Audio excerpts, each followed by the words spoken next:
현대 그리스도인들을 비판하면서 신앙은 있는데 생활은 없다, 이런 말을 합니다. 여러분, 신앙이 무엇입니까? 한자로 보면은 믿을 신자, 우러를 앙자죠.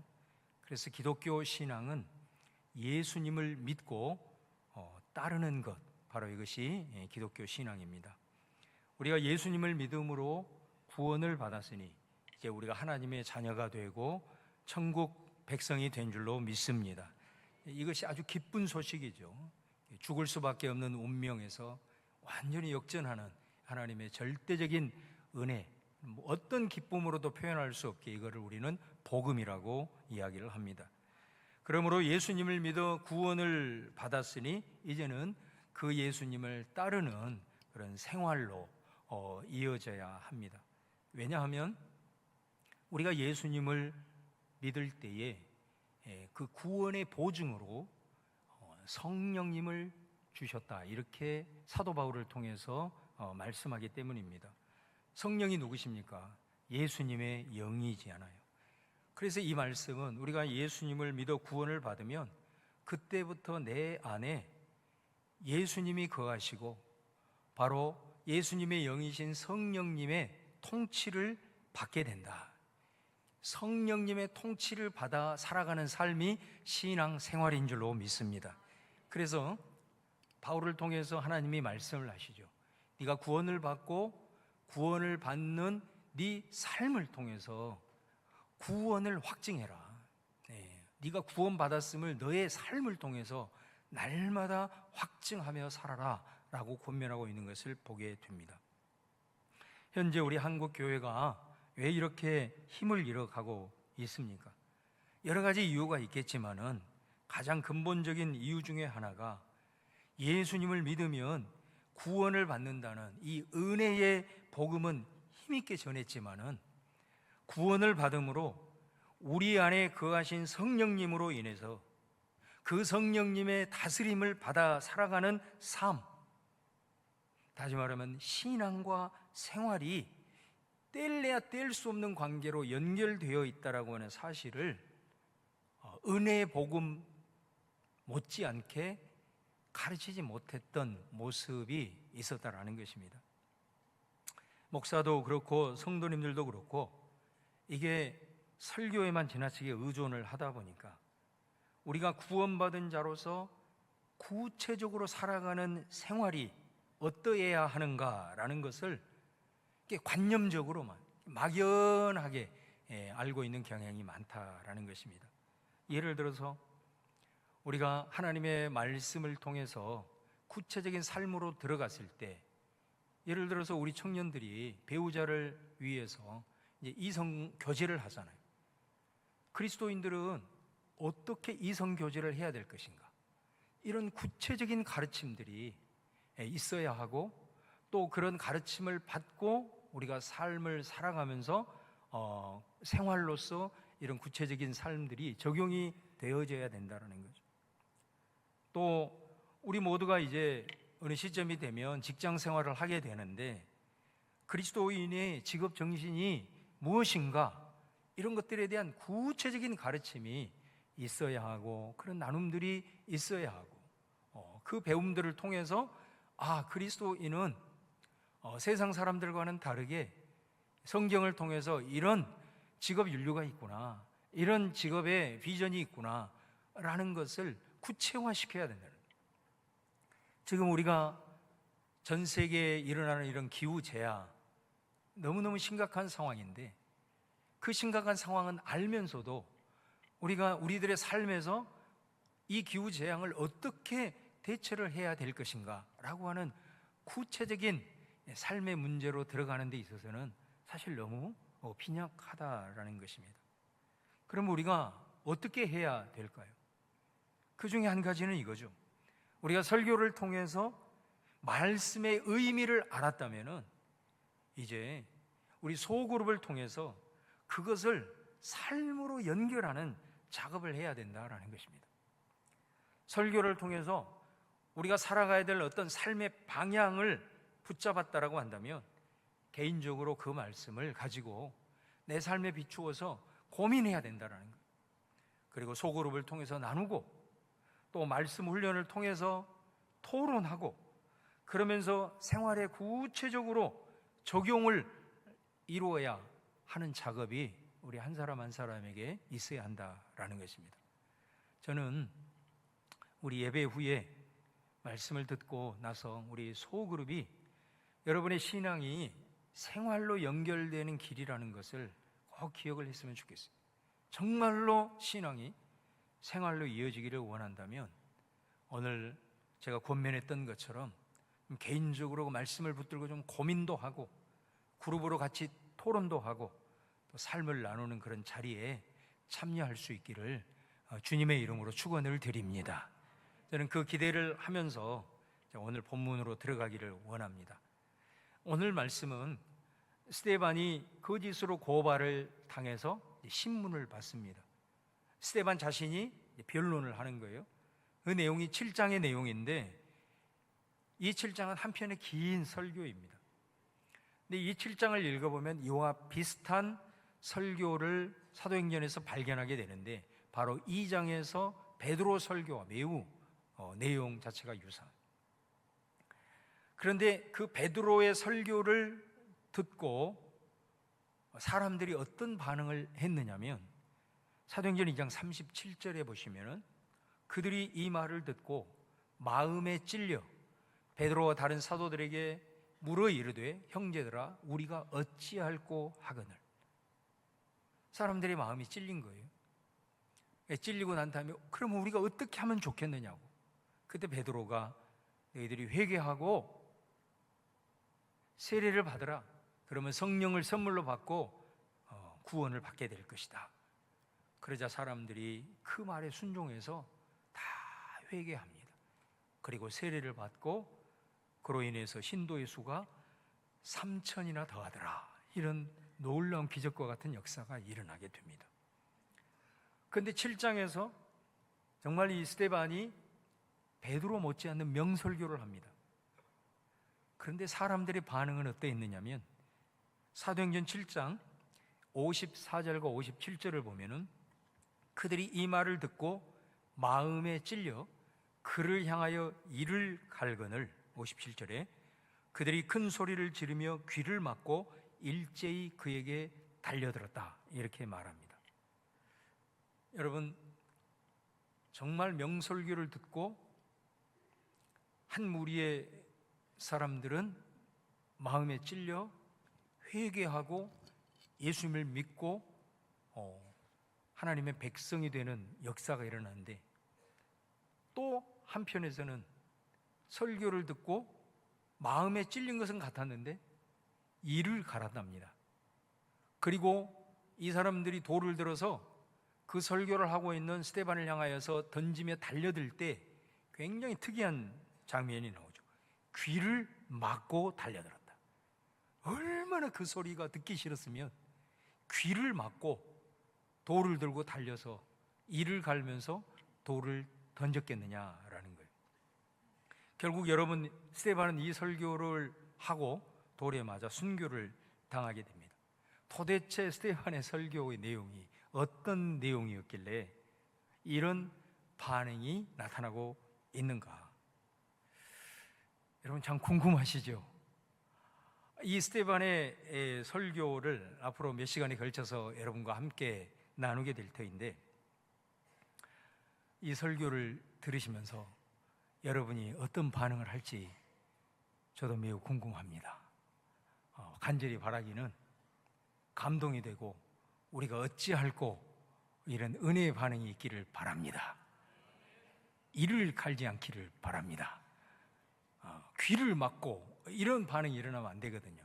그러니까 우리는 이 반응만 보더라도 이 스데반의 설교가 우리들의 신앙에 대한 정곡을 찌르는, 아마 이 설교를 들으면서 우리 성도님들이 찌릿찌릿하는 그런 아마 경험이 분명히 있을 겁니다. 그랬을 때 정말 이 말씀을 통해서 내 신앙을 다시 한번 돌아보고 이런 말씀을 들어도 영적으로 소화할 수 있는 우리 번향의 성도들 될 수 있기를 주님의 이름으로 축원을 드립니다. 벌써 몇 사람은 긴장을 바짝 하고 있는데 그렇게 긴장 안 하셔도 됩니다. 자, 오늘 7장에 보면은 이 스데반이 설교의 내용이 4가지가 있습니다. 첫 번째는 아브라함에 대해서 설교를 하고, 그 다음에 2번째는 요셉에 대해서, 3번째는 모세에 대해서, 그리고 마지막 4번째는 성전에 대한 말씀을 하고 있습니다. 오늘 우리가 봉독한 1절에서 8절은 창세기에 나오는 아브라함에 대한 말씀을 증언하고 있습니다. 특별히 오늘 본문을 읽어보면 알겠지만은 스데반이 아브라함에 대한 말씀을 증언하면서 뭐를 강조하냐면 땅을 강조합니다. 땅. 그래서 3절에 보면 고향과 친척을 떠나 내가 네게 보일 땅으로 가라. 4절에도 보면 갈대아 사람의 땅을 떠나 하란에 거하다가 지금 땅으로 옮겼다. 계속해서 땅을 강조합니다. 5절에도 그런데 여기서도 하나님은 발붙일 만한 땅을 주지 않으셨다. 6절에도 보면 아브라함의 후손도 다른 땅에서 나그네가 될 것이다. 계속해서 땅을 말하고 있습니다. 여러분, 하나님께서 아브라함을 부르시잖아요. 그때 그 부름을 받고 아브라함이 뭐를 합니까? 자기가 살고 있는 땅을 떠납니다. 여러분, 사실 아브라함이 하나님의 그 약속을 받고 자기가 지금까지 살고 있는 그 땅이라는 의미 속에는 많은 것이 내포되어 있잖아요. 지금까지 살아왔던 자신의 모든 인생이 거기에 다 있는 거 아니에요? 관계와 친척과 그리고 삶의 터전이. 그런데 그 땅을 떠나는 것은 결코 쉽지 않는 것입니다. 이건 어마어마한 결단이 있지 않고는 불가능한 일이잖아요. 그런데 하나님이 약속을 주셨어요. 근데 그 약속의 땅은 뭐냐면은 히브리서 말씀이 뭐라고 표현하냐면 갈 바를 알지 못하고 떠났다, 이런 표현을 합니다. 그러니까 분명하게 어떤 보이는 이게 없는 거예요. 어떻게 보면 굉장히 막연한 거예요. 그럼에도 불구하고 그 약속을 따라서 갈 바를 알지 못하고 그냥 떠나게 된 겁니다. 여러분, 사실 이 아브라함의 모습이 스데반이 증언하고자 하는 우리의 믿음에 대한 매우 중요한 부분을 강조하고 있는 것입니다. 어찌 보면 바로 이것이 신앙이라고 할 수가 있습니다. 신앙은 하나님을 믿는 거잖아요. 문제는 뭡니까? 우리가 믿는 하나님이 우리 눈에 보이지 않는다라는 것이죠. 그런 하나님을 우리가 믿고 있는 것입니다. 사람들에게 예수님을 증거하고 신앙을 가지라고 얘기를 하면 사람들은 뭐라고 얘기합니까? 하나님을 보여주라고 자꾸 얘기를 합니다. 하나님을 증명해보라고 얘기를 합니다. 하나님이 하신 일, 너네들이 성경에서 보는 그 기적을 한번 논리적으로 설명을 해보라고 우리에게 말하지 않습니까? 그런데 여러분, 신앙은 과학으로 증명되거나 논리로 설명될 수 없습니다. 그것이 신앙입니다. 만약에 신앙이 과학적으로 증명이 되고 논리적으로 설명을 되면 그것은 신앙이 아닙니다. 만약에 하나님이 과학적으로 증명이 되고 논리로 설명이 된다면 신앙의 대상이 될 수가 없는 거죠. 신앙이 비상식적이어서는 안 되지만 분명한 사실은 우리가 가지고 있는 상식을 뛰어넘는 초월적이라는 사실을 우리가 분명히 기억해야 된다는 것입니다. 여러분, 아브라함은 하나님의 약속을 믿고 그 땅이 어디인지 갈 바를 알지 못했지만은 그 약속을 품고 순종했다는 거예요. 그리고 자기가 살고 있는 땅을 떠났습니다. 여러분, 이것이 신앙과 생활이 연결이 되어지는 지점이라고 할 수가 있습니다. 여러분, 만약에 아브라함이 하나님의 약속을 받았어요. 그리고 그 약속을 믿었어요. 그런데 그가 자신이 살고 있는 땅을 떠나지 않았다면 어떻게 됐을까요? 그 신앙은 아무 의미가 없는 거예요. 그 신앙이 의미가 있는 이유는 약속을 받았고 그 약속을 믿고 그가 살고 있는 땅을 떠났기 때문에 아브라함의 신앙이 의미가 있는 줄로 믿습니다. 그러니까 여러분, 이 약속을 믿는 믿음이 생활로 연결이 된다는 건 뭐냐면 그것에 순종해서 그가 살고 있는 땅을 떠났기 때문에 이 신앙이 생활로 연결이 되더라는 것입니다. 여러분, 저와 여러분이 어떻게 해서 예수님을 믿었습니까? 사실 여기에는 엄청난 결단이 담겨 있는 거죠. 내가 신앙생활을 하기 위해서, 예수님을 믿기 위해서 내게 익숙했던 삶의 자리를 떠나야 하는 결단을 해야 될 수도 있어요. 내가 지금까지 즐기고 놀았던 죄악의 자리를 떠나는 결단이 있었기 때문에 저와 여러분이 예수님을 믿게 된 것 아니겠습니까? 지금도 내가 신앙생활을 하면서도 확실하게 보이지 않는 것들이 투성이란 말이에요. 그럼에도 불구하고 그 주님을 붙들고 그 주님을 믿으면서 우리가 살아가고 있다는 거예요. 그런 면에서 어떻게 보면 저와 여러분은 세상의 관점에서 보면 약간 정신이 나간 사람들이라고도 할 수 있어요. 여러분 신앙생활을 하면서 믿지 않는 분들에게 혹시 이런 말 들어보셨어요? 믿기는 믿되 너무 깊이 빠지지 마. 혹시 이런 말 몇 번이나 들어보셨습니까? 자주 들어본 분도 계실 것이고 한 번도 들어보지 못한 분들도 계실 건데, 저는 신앙인이라면 이런 말은 들어야 정상이라고 생각합니다. 믿으시면 아멘 하시기 바랍니다. 아멘 소리가 살짝 작은데 할렐루야. 왜요? 저와 여러분은 보이지 않지만 보이지 않는 하나님을 믿고 있는 사람들이기 때문에 그런 거예요. 하나님이 말씀을 통해서 주신 약속을 품고 세상이 이해하지 못할 사실 그 여정을 걸어가고 있는 사람들이 신앙인들인 줄로 믿습니다. 믿지 않는 사람들은 보여주면 믿겠다 이 말이에요. 그런데 믿는 사람들은 보이지 않아도 믿겠다, 이게 차이인 거죠. 할렐루야. 이게 신앙입니다. 아브라함을 통해서 스데반은 이것을 우리에게 말씀하고 있는 거예요. 두 번째는 아브라함이 하나님의 인도하심을 따라서 가나안으로 들어왔단 말이에요. 그런데 그곳에 들어와서 그 가나안 모든 땅이 아브라함을 위해서 예비되었습니까? 그 땅을 다 차지했나요? 아니에요.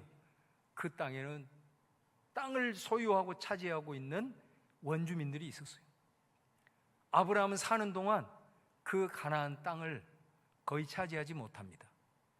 오늘 봉독한 5절 말씀해 보시면은요, 그러나 여기서 발붙일 만한 땅도 유업으로 주지 아니하시고 다만 이 땅을 아직 자식도 없는 그와 그의 후손에게 소유로 주신다고 약속하셨으며, 그러니까 아브라함이 그곳에 와서 이제 살아가는데 정착하지 못하고 계속해서 유랑하면서 유목 생활을 이어갑니다. 그러니까 땅을 얻을 기회가 있었거든요. 가축들이 많아지자 함께 있는 조카 롯과 더 이상 함께 할 수 없어서 이제 우리가 땅을 선택하고 갈라지자. 그래서 먼저 롯이 눈을 들어서 쫙 살펴본 거예요. 근데 너무나도 풍부한 땅이 보인 겁니다. 그곳이 어디냐면 당시에 소돔이었어요. 롯은 그곳을 향하여 떠나게 되고, 그리고 그곳에서 땅을 소유하고 높은 관직을 차지하면서 승승장구한 삶을 살게 됩니다. 롯 조카는 그렇게 삶을 살고 있을 때에도 아브라함은 땅 한 평도 갖지 못한 채로 여전히 유목 생활을 하게 됩니다. 하나님께서는 아브라함에게 계속해서 약속을 하는 거예요. 뭐라고 약속하냐? 갈 바를 알지 못하고 이 땅이 자기가 거할 땅이라고 생각을 했었는데 하나님은 또 뭐라 그러냐면 이제 이 땅을 네 후손에게 주겠다, 이렇게 약속을 마치 미루는 것처럼 이렇게 말씀을 하시는 겁니다. 그리고 이 땅을 차지하기 위해서는 자손이 있어야 되잖아요. 그런데 하나님은 뭐라고 얘기하냐면 하늘의 별을 보여주면서 네 자손이 앞으로 하늘의 별처럼 저 바다의 모래처럼 많을 것이다 하면서 계속해서 하나님은 약속만 하시는 겁니다. 그래서 결국은 그 약속을 한 다음에 25년 만에 아들 한 명을 주셨잖아요. 그러면서 하나님은 또 뭐라 그러냐? 이 아들을 통해서 이어질 후손들이 이 땅을 차지하게 될 것인데, 이 후손들도 10년, 20년이 아니고 400년 동안 다른 나라에서 나그네 생활을 하게 될 것이다, 이렇게 말을 한단 말이에요. 여러분, 인간적으로 보면 아브라함이 얼마나 여러분 실망이 되겠습니까? 결국 아브라함은 자기가 살아있는 동안 그가 소유한 땅은 자기 아내 사라가 죽었을 때 매장지가 없는 거예요. 매장지가 사라를 묻을 땅이 없는 거예요. 그래서 막벨라 굴이라고 하는 매장지를 사게 됩니다.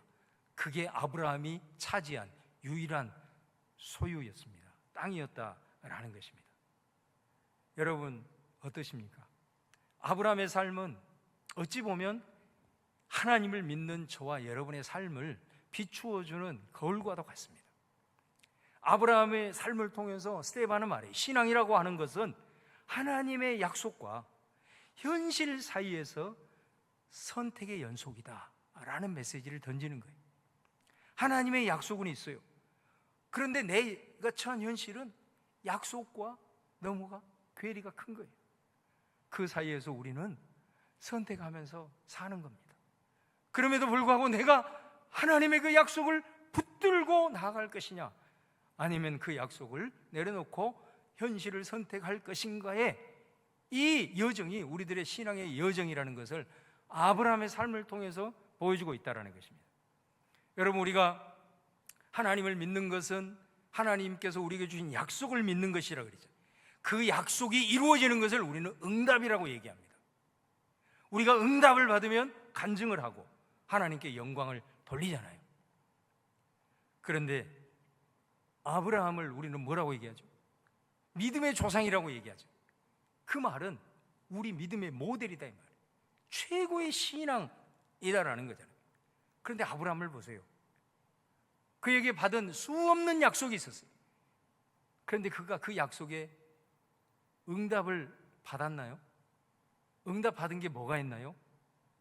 응답으로 인해서 간증이 있었나요? 우리가 이런 관점에서 보면 그에게 있어서 약속이 이루어지는 응답이 거의 없는 거예요. 땅에 대한 약속을 붙들고 자기 모든 것 버리고 떠났는데 응답이 뭐냐? 아내 장사할 그 매장지 조그만한 거, 그리고 25년 만에 아들 한 명. 여러분, 세상의 관점에서 보면 아브라함은 완전히 실패자입니다. 그런데 우리는 아브라함을 최고의 믿음이라고 얘기하고 믿음의 조상이라고 얘기를 한단 말이에요. 도대체 이게 뭐죠? 분명한 메시지가 있는 것 아닙니까? 우리가 생각하고 있는 신앙이라고 하는 것이 뭐냐? 이걸 한번 재조명을 해봐라. 아브라함을 통해서 신앙의 본질이 뭔지 재조명을 해봐라 라고 하는 메시지를 우리에게 던지고 있는 것 아니겠습니까? 여러분, 누가복음 18장 8절에 보면은 예수님이 이런 말씀을 하세요. 내가 너희에게 이르노니 속히 그 원한을 풀어주시리라. 그러나 인자가 올 때에 세상에서 믿음을 보겠느냐 하시니라. 여러분, 예수님께서 이 말씀을 하시면서 1절에 뭐라고 얘기하냐면 너희가 항상 기도하되 낙심하지 말아라. 예수님이 그 말씀을 하시고 그리고 하나의 비유를 말씀하시고 그 비유의 결론으로 이 8절 말씀을 하시는 거거든요. 그러니까 예수님이 이 말씀을 하신 이유는 뭐냐면 성도들이 하나님 앞에 막 기도를 하는 거예요. 기도를 하다가 낙심을 많이 한다는 거예요. 왜 낙심을 할까요? 기도하다 하나님께 받은 영적인 응답이 있는데 이 응답이 더디 이루어지니까 성도들이 자꾸 낙심하고 좌절한다는 거예요.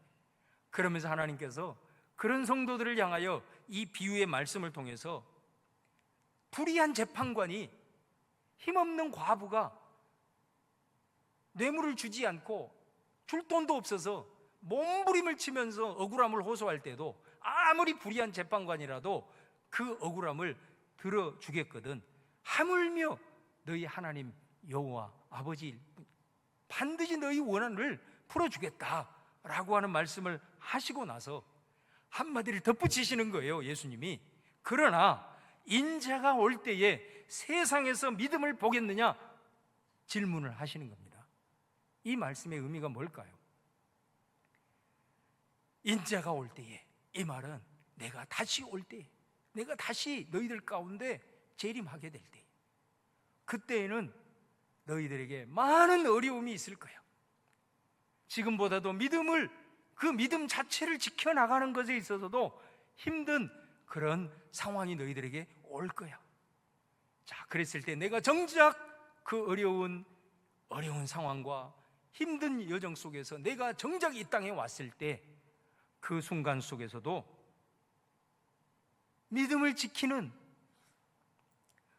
기도가 응답되지 않아서 포기하고 주저앉고 낭망하는 것이 아니라 그 상황 속에서도 하나님을 붙들고 그 상황을 인내하면서 하나님을 의지하면서 나아가는 그 믿음의 사람을 내가 볼 수 있겠느냐, 그 질문을 우리에게 던지는 거예요.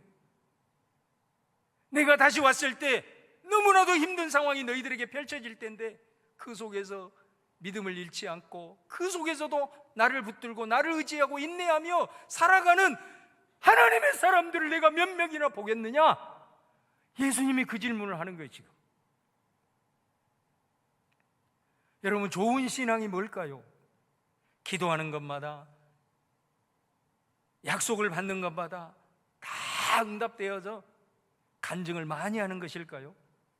여러분, 적어도 아브라함을 통해서, 이 예수님의 말씀을 통해서 좋은 믿음은 우리가 지금 생각하고 있는 것과는 좀 결이 다르다는 것이 느껴지지 않습니까? 무엇이죠? 비록 약속이 더디어도 실망하지 않고 인내하는 사람이죠. 약속이 이루어지는 응답과 간증이 없어도 낙심하지 않고 하나님을 끝까지 붙드는 사람이죠. 현실의 장벽 속에서도 하나님을 선택하고 현실의 유혹 속에서도 하나님을 붙들기 위해서 내려놓을 수 있는 사람이죠. 이 사람이 좋은 믿음인 거예요. 이 사람이 천국과 연결이 되어 있는 사람이에요. 하나님께서 여러분에게 왜 응답을 주실까요? 응답을 받고 체험을 하고, 그런데 또 그런 상황이 내 삶에 와요. 분명히 오거든요. 그러면 기도하죠. 하나님 응답을 주세요. 하나님을 체험을 해요. 또 살다 보면 또 그런 상황이 와요. 그런데 내 평생의 삶이 기도하다가 응답이 오면 하나님께 영광, 찬양, 감사, 간증하고, 응답이 안 오면 절망하고 낙심하고 좌절한다라고 한다면 하나님이 우리에게 응답을 주신 의미가 뭐가 되겠습니까? 여러분, 하나님이 우리에게 기도의 응답을 주시고 약속을 이루시는 이유는 응답을 통해서 하나님을 체험하고 그 순간을 통해서 하나님을 믿는 믿음, 하나님을 신뢰하는 믿음이 더 자라기를 원하는 의미가 있는 줄로 믿습니다. 그래서 응답을 받으면 받을수록 하나님을 더 신뢰해서 이제는 그런 상황이 펼쳐져 응답이 좀 더디 오더라도 그 상황을 바라보는 것이 아니라 그 응답을 주신 하나님을 붙들고, 이제 하나님 한 분이면 돼. 하나님은 내 삶의 주권자가 되시기 때문에 가장 아름다운 때에 하나님이 응답하실 거야. 그런 믿음을 가지고 하나님을 더 붙들라고 우리에게 응답을 주시는 거 아니겠습니까? 여러분, 혹이라도 하나님이 우리들의 삶 가운데 내가 원하는 것이 응답이 되지 않을 때, 어찌 보면 네가 살아가고 있는 현실의 삶에 너무 지나치게 매몰되지 말고 이 땅에서 이루어지지 않는 것을 승화시켜서 저 영원한 천국을 사모하게 하는 그런 메시지가 또 담겨 있는 것은 아닐까요? 여러분, 우리가 기도하는 대로 모든 것이 다 응답이 되어져서 형통을 하게 되면 참 놀랍습니다. 하나님을 더 잘 섬기는 것 같은데 그러지 않는 경우를 우리는 너무나도 많이 보잖아요. 응답이 많이 되어서 형통하면 형통할수록 놀랍게도 그 사람은 현실에 매몰돼 버려요. 현실에 있는 것이 다인 것처럼 살아가잖아요. 그러면서 영적으로 완전히 무감각하게 되고 하나님의 나라를 더 이상 사모하지 않는 이런 모습으로 흘러가는 사람이 얼마나 많아요. 여러분, 그렇기 때문에 우리가 응답이 되지 않아도 한편으로는 하나님 한 분이면 됩니다. 그분이 내게 응답을 주셨고 나를 가장 잘하기 때문에 나는 이제 그 응답을 통해서 하나님에 대한 확실한 믿음 가운데 서 있습니다라고 하면서 인내하면서 낙심하지 않고 하나님을 의지하는 믿음으로, 또 다른 한편으로는 내 생각이 응답이 됐으면 좋겠는데 안 되더라도 그래, 이것으로 하여금 나로 하여금 이 땅에 너무 매몰되지 말고 이런 상황을 통해서 하늘나라를 바라보고 천국을 사모하라 하는 하나님의 메시지가 담겨 있구나, 이렇게 믿음을 승화시키는 이런 아름다운, 이런 성숙한 믿음, 바로 스데반이 아브라함을 통해서 도전하는 믿음인 줄로 믿습니다. 이 마지막 부분과 연결이 된다는 거죠. 아브라함은 땅과 자손, 이것이 어떻게 보면 지금도 우리가 살아가고는 이 현실 속에서 가장 중요한 것 아닙니까? 우리에게 있어서는 절대적인 거거든요. 그런데 그런 것과 하나님과의 사이에서 아브라함은 평생을 하나님을 선택했다는 거예요. 유랑생활을 하는 아브라함에게 정착해야 될 땅은 필수였고 그 땅에 거할 후손도 마찬가지. 조카 롯은 땅을 선택해 갔지만 아브라함은 땅을 선택하지 않았어요. 참 놀라운 대목이 창세기 23장에 보면은 롯은 자기가 거할 땅을 자기가 눈을 들어서 널리 보은 소돔이 보인 거예요. 그래서 그 땅을 선택하고 가서 그 땅을 소유했어요. 그런데 이제는 아브라함 차례거든요. 아브라함은 눈을 들지 않았어요. 성경에 보면 뭐라고 표현되냐면 하나님께서 아브라함아 눈을 들어라, 하나님이 눈을 들라고 말합니다. 그래서 눈을 들었어요. 하나님 뭐라고 하냐, 동서남북을 바라봐라.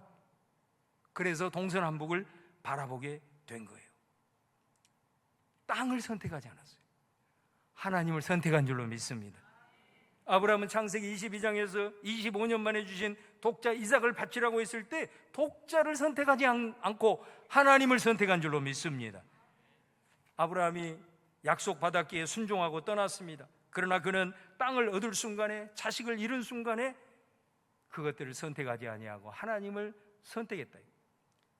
여러분, 이 아브라함의 믿음을 하나님이 인정하신 거예요. 얼마나 하나님이 아브라함의 믿음을 크게 보셨는지 그에게 400년 이후를 보여주지 않습니까? 지금 이 상황에서 저에게 하나님이 400년을 보여준다고 한다면 저는 아마 이럴 것 같아요. 하나님, 400년? 10년도 안 돼. 나는 지금이 중요해. 지금이 중요하지 무슨 나하고 상관없는 저 후대 400년이 필요해, 이렇게 얘기할 것 같은데 하나님이 도대체 얼마나 아브라함의 믿음을 귀하게 여기셨기에 400년 이후를 하나님은 보여주고 있을까? 사랑하는 여러분, 아브라함은 이삭이 아닌 하나님을 선택했기에 어떻게 된 거죠? 이삭의 아비가 아니라 열국의 아비가 된 줄로 믿습니다. 이 아브라함의 뜻이잖아요. 열국의 아비. 열국의 아비가 어떻게 됐어? 아브라함의 후손을 통해서 오신 예수 그리스도를 통해서 열국의 아비가 된 아브라함의 약속, 성취가 된 줄로 믿습니다. 그는 죽을 때까지 아내의 매장지 그 조그만한 땅을 차지했지만은 후손으로 오신 예수 그리스도를 통해서 이 땅을 넘어서서 새 하늘과 새 땅의 주인공이 된 줄로 믿습니다. 말씀을 마무리하면서 스데반이 아브라함에 대해서 설교하면서 바로 강조하는 포인트가 두 가지를 자꾸 대비한다는 거예요. 땅과 하나님, 자식과 하나님, 이걸 통해서 우리의 믿음을 돌아보게 하는 것입니다. 아브라함에게 있어서 신앙은 그의 삶에서 땅과 자손과 같은 정말로 절대적인 중요한 것들이었지만은 하나님 앞에서 그것들을 과감하게 상대화시켰다는 거예요. 어떤 것도 내 삶에 하나님보다 우선일 수 없다. 당장 내게 유익이 있어도 내게 필요해도 절대로 하나님보다 앞설 수 없다라고 하는 것이 아브라함의 믿음이었다라는 것입니다. 사랑하는 여러분, 정말로 내가 예수님을 믿음으로 구원을 얻은 신앙이 있지만 생활로 연결되지 못한 부분들이 있다면 오늘 말씀을 통해서 회개하고 다시 한번 믿음을 바로 세워나갈 수 있기를 주의 이름으로 축원합니다. 보이지 않는 것을 우리는 믿으면서 살아가는 사람들입니다. 잘 보이지 않아도, 들리지 않아도 하나님의 약속을 믿고 따라갈 수 있는 주여 믿음을 주시옵소서. 때로는 응답이 더디어도 낙심하지 말고 주님만을 신뢰할 수 있는 하나님의 자녀가 되게 하여 주시옵소서. 내가 신앙의 여정 속에 내 앞에 현실이 큰 장벽처럼 솟아 있어도 그 순간에도 하나님을 선택할 수 있는 믿음을 더하여 주시옵소서. 그 믿음의 결단을 통해서, 이 말씀을 통해서 믿음이 견고하게 세워지는 은혜가 여러분에게 있기를 주의 이름으로 축원합니다.